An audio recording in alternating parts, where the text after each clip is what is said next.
Hello students, आप में से बहुत से स्टूडेंट्स कमेंट कर रहे हैं कि मैम हम फर्स्ट ग्रेड की तैयारी कर रहे हैं, अभी तक हमारा सिलेबस कंप्लीट नहीं हुआ है, तो किस प्रकार से हम हमारा सिलेबस अब कंप्लीट कर सकते हैं। तो स्टूडेंट्स एक बात ध्यान रखिएगा, सिलेबस को आपको बहुत जल्दी कंप्लीट कर लेना चाहिए क्योंकि रिवीजन बहुत जरूरी है। क्योंकि सिलेबस जल्द से जल्द कंप्लीट होता है तभी हम रिवीजन कर पाते हैं, और रिवीजन जितना अच्छा होगा उतना ही जल्दी आप प्रैक्टिस वगैरह पर ध्यान दे पाएंगे और उतना ही ज्यादा आप अपने सिलेक्शन की ओर बढ़ पाएंगे। तो अब बात ये आती है कि सिलेबस को आखिर कंप्लीट कैसे किया जाए। आपको लगता है कि हाँ मुझे ये टॉपिक्स पढ़ने हैं, मुझे मैथ छोड़नी है, इंग्लिश छोड़नी है, या फिर कुछ टॉपिक्स है जो आपको छोड़ने हैं, उन्हें आप साइड कीजिए, ठीक है। और जो टॉपिक आपको 100% करने हैं वही आपका मेन सिलेबस है, उसी पर आपको काम करना है और वही आपको 100% तैयार करना है। अब आप सोचे कि मात्र मैं 2-3 घंटे पढूं या 4 घंटे पढूं मेरा सिलेबस कंप्लीट हो जाए, तो ऐसा नहीं होगा, आपको समय बढ़ाना पड़ेगा। तो पहला ही काम क्या करना है, अपने सिलेबस को पहले अच्छे से अपनी प्रायोरिटी के साथ सेट कर लीजिए कि हाँ ये मेरा 100% सिलेबस है, इतना ही मुझे कवर करना है, इसी के बेस पर मैं पेपर देने जाऊंगा। हो सकता है आप 100% वाकई में कर रहे हो, इंग्लिश हिंदी वगैरह आप सब कुछ सॉल्व कर रहे हो, तो भी आप कर सकते हैं। आपको सारा सिलेबस कंप्लीट करना है तो कीजिए, अगर आपको कुछ छांट के करना है तो कीजिए, लेकिन आपका जो भी शेड्यूल है, जो भी टॉपिक्स है, उन्हें आप सेट कर लीजिए, ठीक है। उसके बाद अपना समय बढ़ाइए कि हाँ मुझे अब 10 घंटे पढ़ाई करनी है या फिर मुझे अब 8 घंटे पढ़ाई करनी है।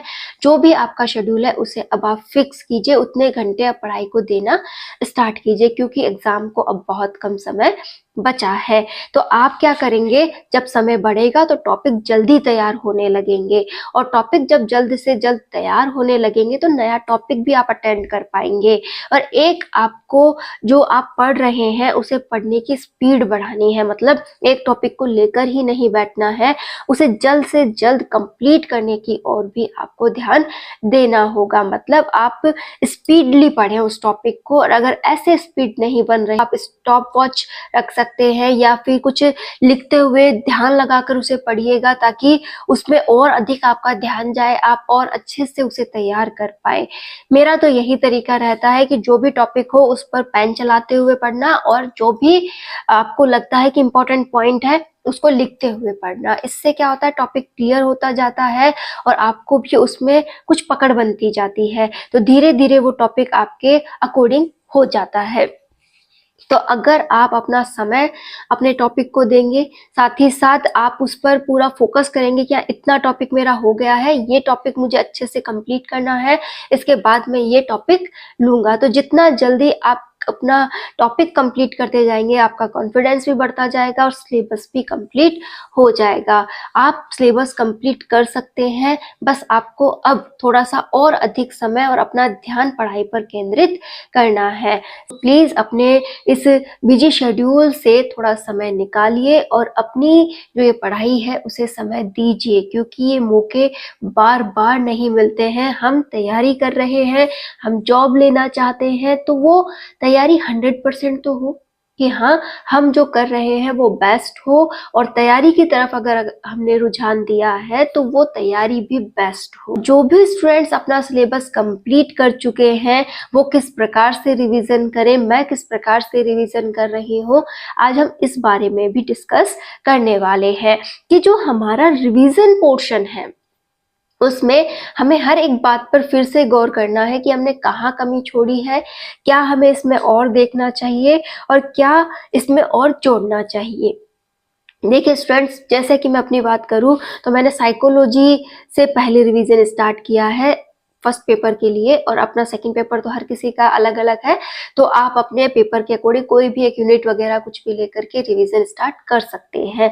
तो आपका रिवीजन जो चल रहा है उसमें आप अपने टॉपिक को क्लियर कीजिए, उस पर हर एक बिंदु से मनन कीजिए, उसकी जो 5 ईयर क्वेश्चन पेपर्स हैं आप उन्हें सॉल्व करके देखिए, कौन सा क्वेश्चन आपको नहीं आया, क्यों नहीं आया, किस कारण से वो टॉपिक आपका मिस हुआ, मतलब उसकी पॉइंट्स के बारे में आपने क्यों नहीं पढ़ा, तो वो पॉइंट आप पढ़िए लीजिए, उसे वहीं पर ऐड कीजिए जहां पर आपने और पॉइंट्स पढ़े हैं। इससे क्या होगा, वो चीजें वहीं पर मिल जाएंगे जब भी आप उन्हें दोबारा पढ़ते हैं। रिवीजन में हमारा पहला ही टारगेट ये होता है कि क्या हमसे क्वेश्चन बन रहे हैं या नहीं। तो आप पुराने पेपर्स तो जरूर सॉल्व करें कि हाँ ये पुराने पेपर्स है, मैं इन्हें सॉल्व करके देखता हूँ कि कितने क्वेश्चंस मेरे बन रहे हैं। लेकिन पहले उस टॉपिक को रिवाइज कीजिएगा, फिर रिवाइज करके फिर क्वेश्चन पेपर सॉल्व कीजिएगा। क्वेश्चन पेपर सॉल्व करके जो क्वेश्चन पॉइंट्स आपको नहीं आ रहे हैं उन्हें फिर से पढ़िए, अच्छे से समझिए, और जो भी उनका शॉर्ट पॉइंट्स है उन्हें आप रफली अपने पास लिखकर नोट डाउन कर लीजिए कि हाँ भाई ये मुझे और ध्यान से याद रखना है। एक एक टॉपिक पर आपको फिर से काम करना होगा। तो ये कार्य अब थोड़ा जल्दी होगा क्योंकि पढ़ा हुआ तो है, मात्र रिवीजन में लाना है उसे, तो ये काम अब थोड़ा और जल्दी होने लगेगा। जैसे रिवीजन को हम जल्द से जल्द कंप्लीट करेंगे ताकि हम नेक्स्ट रिवीजन के लिए तैयार हो सके, जिसमें आप लोग टेस्ट सीरीज भी अगर लेना चाहते हैं तो अब ले सकते हैं, या फिर दूसरे वाले रिवीजन में लेना चाहते हैं तो ले सकते हैं। लेकिन टेस्ट सीरीज अब आप ले लीजिएगा अगर आपको लेनी है तो। अभी मैंने इसके बारे में नहीं सोचा है कि मुझे लेनी है या नहीं लेनी, लेकिन अगर आपको लेनी है, आपको लगता है कि मुझे अब टेस्ट देने चाहिए, तो प्लीज आप अपने अकॉर्डिंग कोई भी एक टेस्ट सीरीज देख लीजिएगा कि कौन सी टेस्ट सीरीज मुझे लेनी है। लेकिन फिलहाल भी आपको सेल्फ रिवीजन करना है, 5 year question papers completely solve करने हैं और इन क्वेश्चन पैटर्न्स के अकॉर्डिंग अपने सिलेबस पर पकड़ बनानी है। तो रिवीजन का मेरे अकॉर्डिंग तो अभी यही प्लान है कि हम एक एक टॉपिक को देखें, एक एक टॉपिक पर फिर से पकड़ बनाए, क्वेश्चन पेपर सॉल्व करें, जो टॉपिक्स नहीं आ रहे हैं उन टॉपिक्स को फिर से पढ़ें, उन पर फिर से समराइज पॉइंट नोट करते हुए तैयार करें। ठीक है, जो पॉइंट्स बहुत अच्छे तैयार हो जाएंगे उसके बाद जब सेकंड रिवीजन आएगा उसमें हम कुछ अदर ट्राई कर सकते हैं, जैसे टेस्ट सीरीज वगैरह ये। लेकिन आप जब भी 5 ईयर क्वेश्चन पेपर वगैरह सॉल्व करें अपनी टाइम लिमिट लेकर सॉल्व करें कि हाँ ये कुछ इस प्रकार से है। आप साथ में मॉडल टेस्ट पेपर ला सकते हैं, मॉडल टेस्ट पेपर भी आप इस रिवीजन में सॉल्व कर सकते हैं। आप टेस्ट सीरीज भी लेना चाहे तो ले सकते हैं। आप जितना अच्छा यहाँ पर प्रैक्टिस करेंगे वो आपके लिए बेस्ट होगा, क्योंकि रिवीजन के साथ ही प्रैक्टिस हो सकती है। तो बहुत जल्दी हम ये भी डिस्कस करेंगे कि कौन सी टेस्ट सीरीज बेस्ट है, आप कौन सी टेस्ट सीरीज ले सकते हैं।